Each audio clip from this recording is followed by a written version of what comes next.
lolote linaweza kutokea. Kwa hiyo pressure ilikuwa kubwa mno. Ndio maana tunasema majuto mjukuu. Kwa sababu wakati mko kwenye pressure Vilala, mnakumbuka goli alokosa Chelsea wa, mnakumbuka mechi ya mkokosa. Sasa vitu vingi hivi.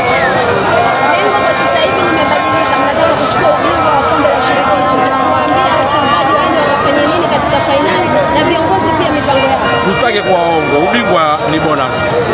Lakini hii fainali ndio tulikuwa tunaitaka kwa sababu kuvunja rekodi yetu yenyewe ya mwaka 93.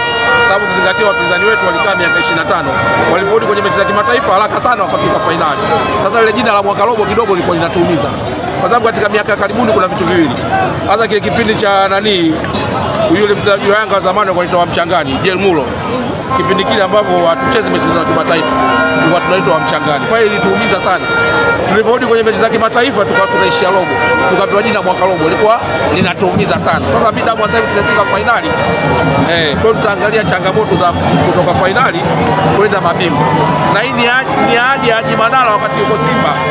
Alisema ndani ya miaka 10 tunataka tucheze. Ahadi ya Mohamed Dewji Mo ambaye Haji Manara wakati yuko Simba aliongelea sana kwamba ndani ya kipindi cha miaka 10 ya Magufuli tumetoa kombe hili. Sasa sisi kama hiyo bonus inakuja, na ni kweli katika bahati mbaya Magufuli alipofariki mama ameendeleza, lakini katika mwaka wa mwisho ambao Mo Haji aliukisia ndio tunakuja kufanya vizuri, tunafika finali. Anything can happen. Asante sana. Kocha katika kufanyika kuelekea fainali, kwanza eneo la ushambuliaji, kwa sababu eneo la ulinzi naona anajitahidi sana, lakini eneo la kiungo wa wachezeshaji timu, yani wale playmaker na wamaliziaji, hii ndio eneo ambalo Simba linaisumbua kuimaliza mechi kwa wakati. Unaona umaliziaji bado linasumbua, kwa sababu sasa hivi tunacheza kama mbele jeshi la mtu mmoja kama vile Mpanzu. Lakini leo unaona walivyomwekea ulinzi, hawataki tena kwenda, wao kenda wanafika kwenye mwili wanacheza lafu kuchukua mpira kitaalamu. Kwa hiyo Mpanzu kila akichukua mali wakati anaondoka, wao walikuwa wanakisha wanafika kwenye mwili tu iwe faulo. Lakini kifanywa kazi